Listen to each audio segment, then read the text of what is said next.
Hello humans, I am the Black Cat and welcome to Movie Review Monday. Today we look at Madman.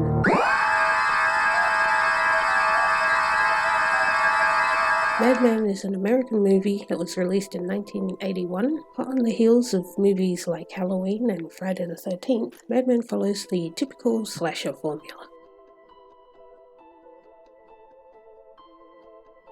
So Madman introduces the usual lineup of characters, with the story centering around a group of camp counselors. The movie opens on the last night as they sit around a campfire and tell the kids scary stories. In all honesty, during the first scene, it was hard to tell who the adults were and who the kids were. I think they only showed like 4 kids through the entire movie, but honestly, if they didn't point out who was who, I would never have guessed they were meant to be kids and adults. A couple of characters even looked the same, like if Richie hadn't broken off from the group early on, I may have been confused about who was who between him and TP the entire time. TP, by the way, would have to be the most unfortunate initials I've seen in a movie. TP for my bunghole? The head counselor, Max, tells the story of the legend of Madman Mars. Madman Mars. A former farmer who went crazy and killed his family with an axe. Once the townspeople found out what he did, they tried to hang him, but he apparently escaped and returned to his home. Why the townspeople didn't pursue him further, I don't know. It's like they decided, oh well, he escaped. Nothing we can do, ho hum, back to whack. But anyway, the legend goes that if you call his name, he'll come and kill you. So Richie, one of the kids who didn't believe the story, called him out. Hey Mars! Madman Mars! Here we are! Come and get us! So of course he ends up coming out and going on a killing spree, killing all the counselors one by one. One by one, you'll start to fall. As slasher movies progressed, it became more about how the characters would be killed, rather than if they would be killed. You know, Jason Voorhees, for example, kills in new and interesting ways with each movie. So I think the fact that they wrote into the lore of Madman Mars that he only kills with an axe or a noose, in a way limited what he could have done, but in another way it would make it easier for the filmmakers to do. Considering they had a really small budget to work with, it's not surprising they decided to limit the effects.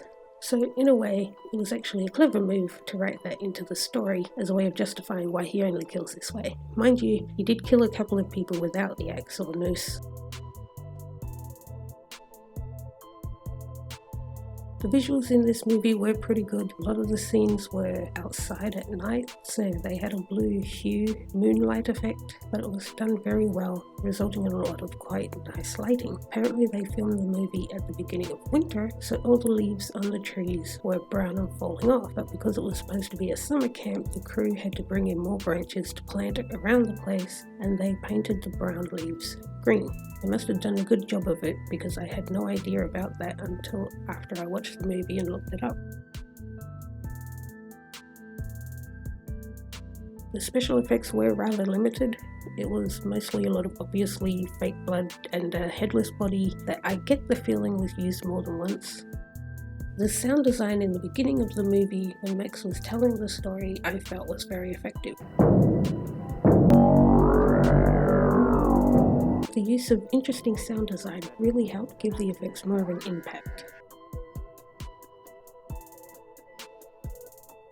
My favourite shot would of course be the most well-known shot of Madman Mars walking in silhouette with a single bright backlight framing him, but I also like the image gained from the storytelling of his boots walking in the house while he swung with the axe by his side. This scene, along with the sound, gave the impression that he was large and threatening. It really set the tone for the whole movie.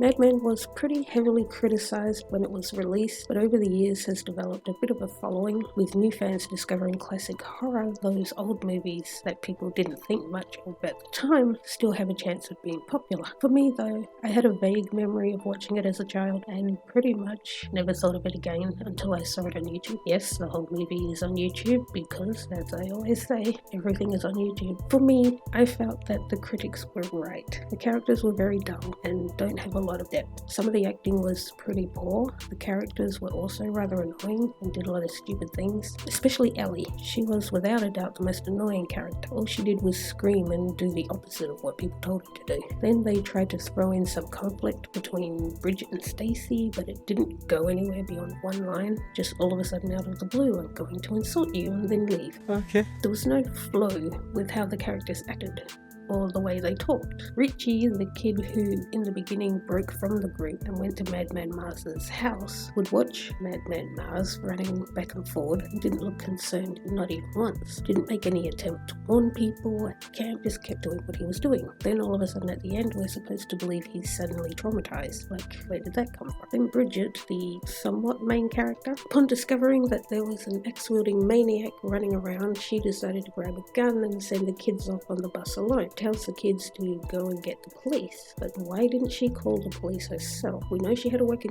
phone, but when she used it she called Max, and even he didn't say he's going to get the police, just go back to the camp. I mean, I get it. Characters have to make stupid decisions because if they didn't there wouldn't be much of a movie, but she could have tried to call the cops. Maybe they take a long time to get there, maybe Madman cuts the phone line. Hey, that's been done 100 times before. At least show her trying. Overall, I felt Madman was really a movie that was attempting to ride on the coattails of the growing popularity of the slasher movie, but it had no real substance. There was nothing to feed off. At least Friday the 13th movies, they take the time to develop the characters a bit. There's something to the protagonist, and they usually give Jason a half-decent fight. But Madman didn't have that. Both the protagonist and the antagonist were rather two-dimensional and didn't grip me in any way. So would I watch it again?